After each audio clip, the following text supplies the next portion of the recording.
Okey, baik. Selamat kembali ke sesi kedua. Sesi kedua kita akan beralih kepada kedudukan imam dan makmum ketika solat jemaah. Okey, untuk hari ini saya bawa gambar kedudukan imam dan makmum ketika solat berjemaah, tapi contohnya saya ambil bersama keluarga supaya kamu lebih senang untuk bayangkan. Okey, ayah kamu, adik lelaki, adik perempuan, mak kamu, kat mana nak duduk. Okey. Okey, jadi saya nak kamu lukis biji yang macam saya send kat kamu ni. Okey, sekejap lagi saya akan send dalam grup WhatsApp. Lukis sebiji 1, 2, 3, 4, 5, 6, 7, 8. Datang kotak ni, lukis dalam buku tulis kamu. Saya tak suruh kamu lukis orang lah, lukis sejadah je. Sejadah tu kamu warnakan. Okay, bahagian ni warna apa? Ni warna apa?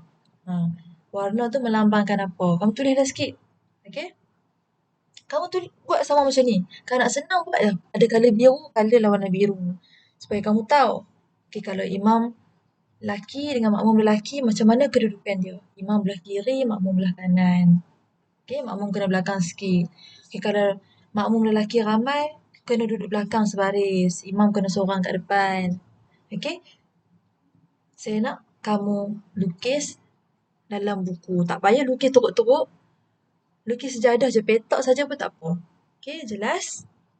Macam biasa, saya akan cek bila saya jumpa kamu random Random saya akan cek.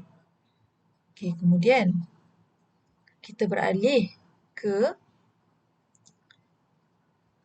syarat solat berjemaah. Okey, macam video pertama tadi, saya ajak tentang syarat menjadi imam. Kamu jangan confuse. Ni syarat solat berjemaah. Okey, syarat solat berjemaah ada 5. Yang pertama, makmum kena niat ikut imam. Okey, kalau kita semayang, usolli fardhu subhi, rakaatain ni, makmuman lillahi ta'ala. Sahaja pun solat fardhu subuh, makmum. Kerana Allah Ta'ala. Kalau kita tak niat, makmum, tak jadilah semayang ikut imam tu. Jadi semayang sendiri. Dah tak dapat 27 kali ganda. Okay? Kemudian, makmum mengetahui pergerakan imam. Okay, syarat solat berjemaah ni, makmum kena tahu pergerakan imam. Sebab tu bila kita semayang, kita kena nampak imam ataupun kita boleh dengar imam takbir. Okay? Yang ketiga, syarat yang ketiga, kedudukan makmum mesti di belakang imam. Iaitu tumit makmum mesti belakang tumit imam. Okay? Tak boleh tumit kamu sama dengan tumit imam, tak boleh. Tumit makmum mesti belakang tumit imam. Okay? Kemudian, pergerakan makmum mengikut semua rukun fi'li imam selepas sempurna pergerakan imam. Okay. Kat sini saya nak jelaskan rukun fi'li tu apa rukun fi'li? Rukun fi'li ni segala pergerakan dalam solat lah. Contoh, takbiratul ihram. Imam takbiratul Allahu Akbar. Barulah. Imam dah habis Allahu Akbar. Macam ni dah. Barulah kamu boleh Allahu Akbar. Okay. Imam dah rukuk. Allahu Akbar. Imam dah rukuk.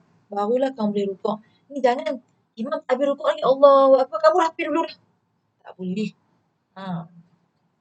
Dia tak, maksudnya kamu tak sempurnakan syarat solat berjemaah lah. Dia tak jadi solat berjemaah lah macam tu. Kita sedar diri lah. Kalau kita makmum, bagi imam habis rukuk dulu. Allahu Akbar. Baru kita Allahu Akbar. Okay, jelas? Okay, kemudian. Yang terakhir.